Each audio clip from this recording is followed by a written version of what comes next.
Before the explosion of success that was the Wii, Nintendo had a less successful console that didn't get the love it deserved, the Gamecube. This beautiful box that has a handle for easy carrying around also has tons of really good games. The Gamecube era was an era where Nintendo had the most powerful console of all the main three, beating Microsoft's Xbox and Sony's PlayStation 2. Oh boy, how times have changed. Today, we will dust off the Gamecube that is not even an actual cube when you actually measure it, and we will try to find the best games out for this system. Hey, I'm Nico, and here's my top 10 Gamecube games. The early 2000s were pretty good years for Ubisoft, having success with two big franchises that kinda died later on. There was Splinter Cell, which was a really cool stealth game, but the Prince of Persia series was where it's at for me. I remember playing Prince of Persia: The Sands of Time for the first time and having a blast with it. In this game you control a prince that has to save his kingdom by collecting the Sands of Time to put them back into a big hourglass and restore peace to the kingdom. There's gonna be many fights against really ugly looking creatures along the way, but the main mechanic in Prince of Persia is the platforming. The prince can run on walls, do wall jumps, run on walls followed by wall jumps. Yeah, this dude is pretty athletic. But the real icing on the cake is the Dagger of Time mechanic. Using those Sands of Time you have, the prince can go back in time after doing an oopsie. Let's say you fall down and die. Ouch, that hurts. Just go back in time and try again. Yeah, it's that simple. After the success of Sands of Time, two more games were released, named Warrior Within and The Two Thrones. And they kind of just built on top of the first game, adding a couple new twists and more platforming goodness, but for this list I have to go with the original. It is simply my favorite one in the series. Speaking of favorite games in a series, Paper Mario: The Thousand-Year Door is simply the best Paper Mario game ever.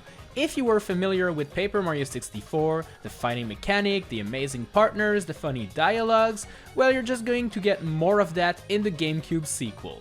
The Thousand-Year Door never ceases to impress, with each chapter being way different from the previous ones, always adding more to the mix. One chapter you'll be solving a murder on a moving train, and then in another one you'll be on a shipwreck on a deserted island trying to survive, then you'll be competing in a big battle arena, fighting tons of mean and buff dudes, while discovering that the organizers are actually corrupted. This game is just insanely good. All of the new partners that accompany Mario are super cool and all have their own personality.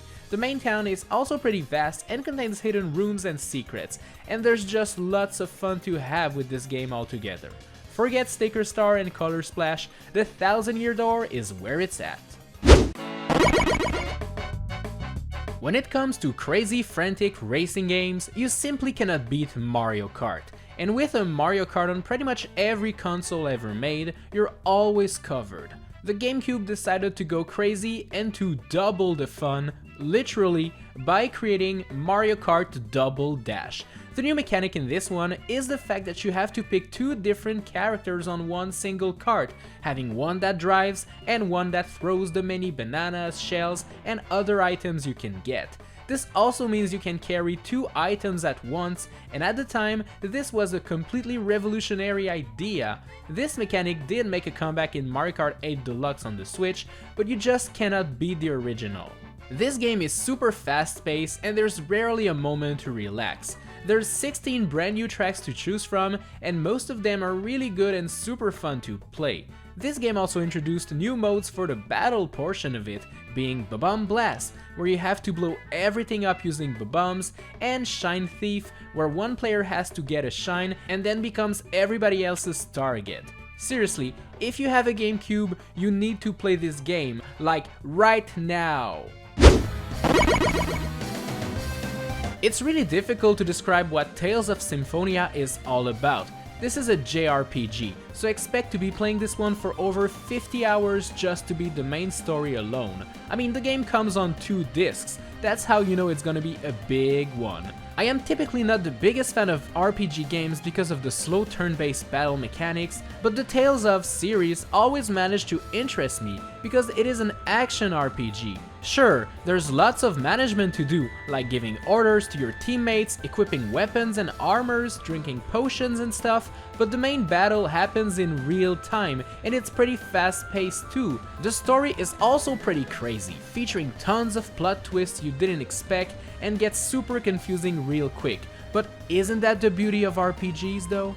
Tales of Symphonia is one of my favorite Tales games of all time, and even if you've never heard of it or aren't a fan of RPGs, give it a try, you'll thank me later. Alright, if I say fighting game for the Gamecube, you probably instantly think about Super Smash Bros. Melee. But there's actually another game that is really worth your time.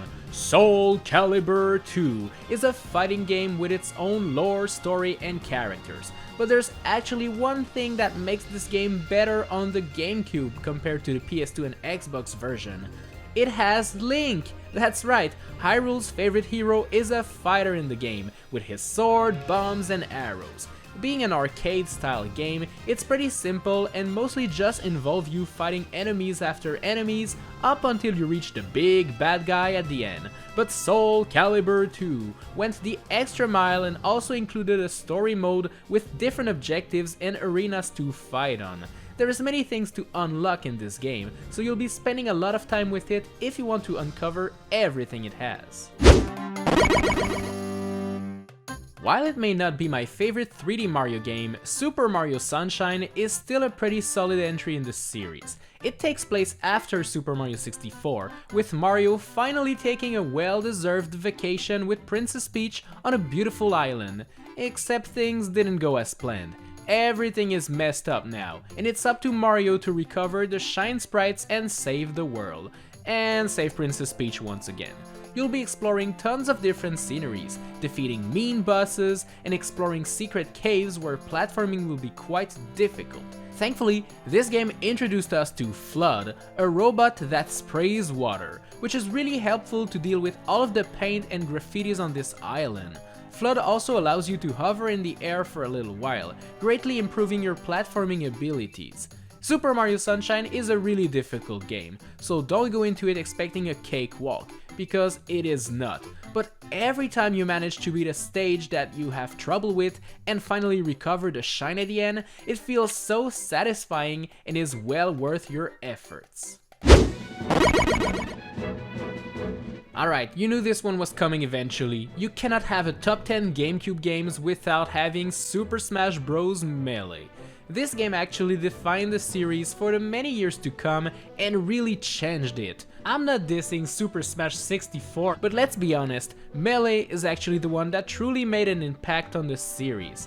This game had a very solid selection of characters, each having their own skills and abilities. I have to say had, because now that we have Super Smash Ultimate with over 80 characters featuring Banjo and Kazooie, well, the previous games kinda suffer from that, feeling a little bit limited. The stage selection is also pretty solid, having reps from all of Nintendo's main franchises. Super Smash Melee also had a very fun adventure mode, which took place in many levels from many series, like Mario, Zelda, Donkey Kong, Metroid, and more. I sometimes wish that Smash Ultimate had an adventure mode like Melee did, as it's pretty simple, yet so effective. Turning a successful 2D game series like Metroid into a 3D adventure game is one huge task to undertake, but Retro Studios, the makers of Metroid Prime, proved that they could do it, and do it right too. This game is a first-person shooter puzzle game where you control Samus Aran in her quest to explore the planet Talon 4 and uncover the secrets that it hides. You'll be doing tons of exploring and puzzle solving in Metroid Prime, so if you expect a really fast-paced shooter game kinda like Halo, well, this is not where you'll find that. I'm not saying this game doesn't feature amazing boss fights and enemies to shoot, because it truly does, but be ready to do lots of platforming and exploring before getting to fight them. The ability to scan pretty much everything in this world also means you'll be doing tons of reading, but the story and the lore is so intriguing and interesting that it never actually bothered me. While the sequel is also pretty good, I cannot help but suggest you play the original one instead. It truly is a masterpiece. I never really was a fan of the Resident Evil franchise, that is, until I discovered Resident Evil 4. Originally a Gamecube exclusive, this game is now available for pretty much every console that exists, and there's a good reason for it. This game is fantastic. Resident Evil 4 puts you in control of Leon Kennedy, a Secret Service agent that is sent into a mission in another country to save the president's daughter, Ashley. Soon in your quest, you'll realize that something is wrong with the inhabitants of this place, as they all try to attack and kill you. Oh, and they sometimes have disgusting monsters coming out of their heads, but I mean, it happens to the best of us. Resident Evil 4 is a very spooky game, but it's more action-oriented than the previous games in this series, so you'll be shooting lots of enemies this time around. You'll be exploring villages, castles, underground facilities, and even more. And once you finally save Ashley, you'll also need to escort her back to safety and protect her at all costs, which is easier said than done, cause she's pretty dumb. Get ready to run, shoot, and scream in terror as you fight the larger-than-life bosses the game has to offer. Seriously, if you haven't played this game yet, now is the perfect time to do it, as you can play it on the go if you get the Nintendo Switch version. Come on, go get it now, it's cheap too! Back before the glorious days of E3, PAX, and all those other gaming conventions, Nintendo had its very own trade show called Nintendo Space World. And in 2000, they revealed this trailer showcasing a fight between Link and Ganondorf, and people went crazy. Which may explain why people were not that happy anymore when Nintendo introduced The Legend of Zelda: The Wind Waker.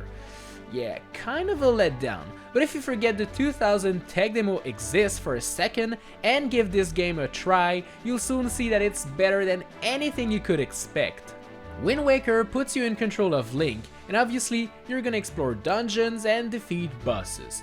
But since this game happens in a future where Hyrule was flooded by the gods to protect it, most of your traveling will be done sailing on the Great Sea, exploring many islands and uncovering tons of secrets along the way.